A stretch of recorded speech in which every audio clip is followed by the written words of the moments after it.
Hey, let's talk about degree, leading coefficient, constant, and end behavior of a polynomial function. So we got a lot going on here. Let's break it down so it'll make good sense to you. So you don't just understand this one, but you can also get other questions that deal with these topics correct. All right. So before we start diving into this, and this one looks kind of tricky, but we'll break it down. Before we dive into that, let's talk about degree, leading coefficient, constant. Okay. We'll talk about end behavior after that. So degree is the term, is the biggest exponent. So like, for example, if we had an x to the 5, and let's say we had another one was x to the 3rd, let's say we had a 5 to the 7th. A couple things going on here. That, yes, is a bigger exponent than 3, and is, of course, bigger than 5. But this is actually the constant because you don't see a variable there. So it's really being multiplied by x to the power 0, which is 1, right? So it's the constant because no matter what x is, this is just that same exact number. This number right here never changes. So that's the constant. So the constant is the term that doesn't have the variable. Now, the degree is from all of everything else that has the variables. It's the term with the highest exponent. So if this 5 was the biggest exponent for a variable, then this degree would be 5, and the number multiplying by it would be the leading coefficient. So just to reiterate, to make sure we're good, you don't see a variable, that's the constant. Of the variables, the term with the highest exponent, well, that exponent's the degree, and its number that's multiplying with it, its coefficient, is the leading coefficient. It doesn't matter if it's written first, second, third, whatever. So if you had this right here, the constant is right there, the degree is 5, the leading coefficient is 11. It doesn't matter if it's first. Okay, so we got that under our belt. So let's see if we can figure this out. Degree, we have a choice of 3 or 4. So let's look at this right here. Let's see if we can simplify this just a little bit. We can't distribute here. We have to square first. So that right there, if we squared that, that would be x squared minus 16x x squared minus 8x. I was thinking ahead, plus 16, right? X squared plus 8x minus 16. So if we multiply that by 3, we get 3x squared minus 24x plus 48. Yeah? Plus 48. Okay, now if we distribute this right here, we get negative 35x plus 10x squared. Right? So 35x, 10x squared, and then minus 8 plus 4x cubed. There we go. Sloppy handwriting. I tried to squeeze it in right there. I guess I should have written it down here, but you get the idea. So let's talk about the constant first. No reason other than it's not too bad to do. So you see those right there? Those combine. Hey, let's talk about degree, leading coefficient, constant, and end behavior of a polynomial function. So we got a lot going on here.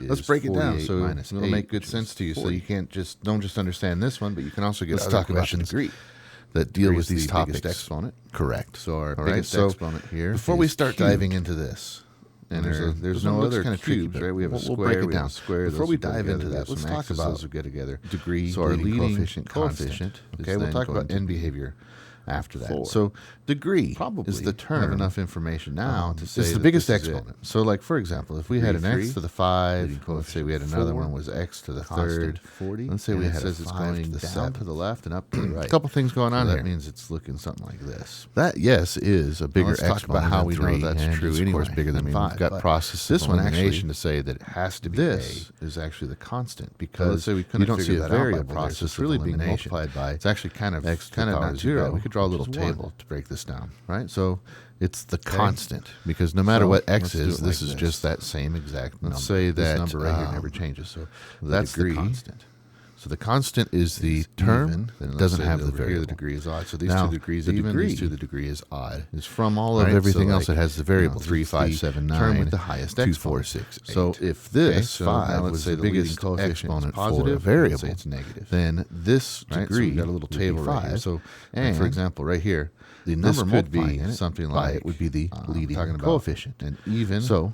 degree. Just to reiterate, to make sure we're good. You don't see a variable, that's the constant. So let's say, that's positive. Of the variables, here, the term with the highest exponent, right? Well, that exponent's the degree. So here's how it works. And its number it's multiplying with it, its coefficient, if the degree is the leading coefficient. It doesn't matter if it's written first, then second, the way we say it is whatever. It goes up. So if you had this, what happens in the middle right here depends on the constant.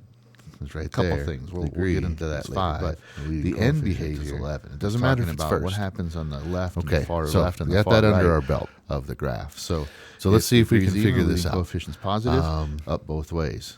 Degree. If the leading coefficient is negative, and the choice of 3 or 4. So let's look at this right here. It goes down both ways. Let's see if we can simplify this just a little bit. Not sure. We can't square. We can't distribute here. We have to square first. Now let's talk about odd. Right there. If we square, if you have an odd degree, x squared minus 16.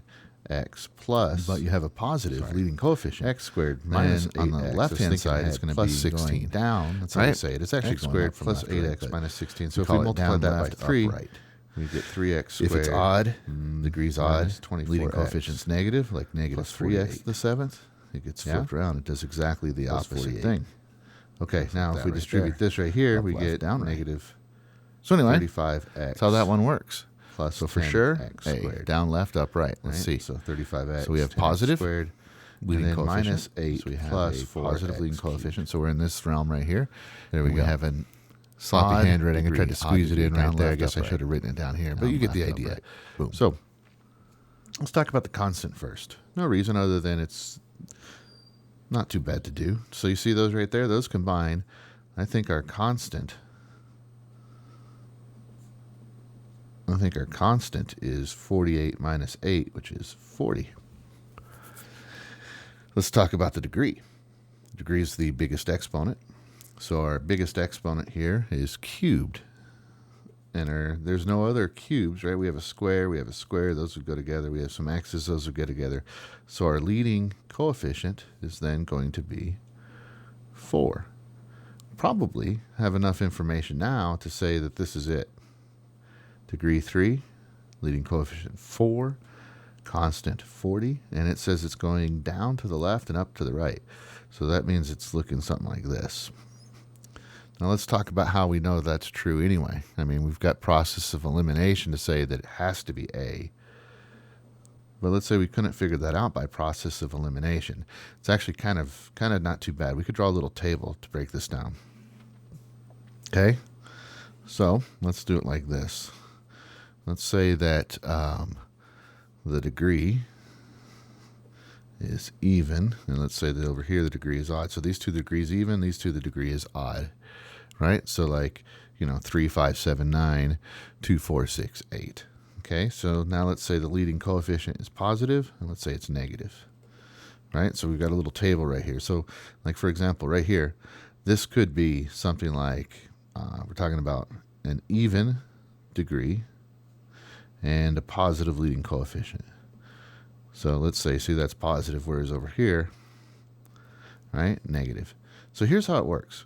If it's even, if the degree is even and the leading coefficient is positive, then the way we say it is it goes up both ways. What happens in the middle depends on a couple things. We'll get into that later. But the end behavior is talking about what happens on the left and the far right of the graph. So if the degree is even, the leading coefficient is positive, up both ways.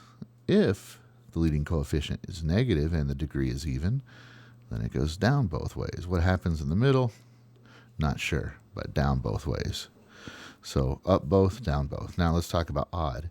If you have an odd degree, like 7, but you have a positive leading coefficient, then on the left-hand side, it's going to be going down. That's how we say it. It's actually going up from left to right, but we call it down left, up right. If it's odd, degree's odd, leading coefficient's negative, like negative 3x to the 7th, it gets flipped around. It does exactly the opposite thing. It goes like that right there. Up left, down right. So anyway, that's how that one works. So for sure, A, down left, up right. Let's see. So we have positive leading coefficient. So we have a positive leading coefficient. So we're in this realm right here. And we have an odd degree, down left, up right. Down left, up right. Boom.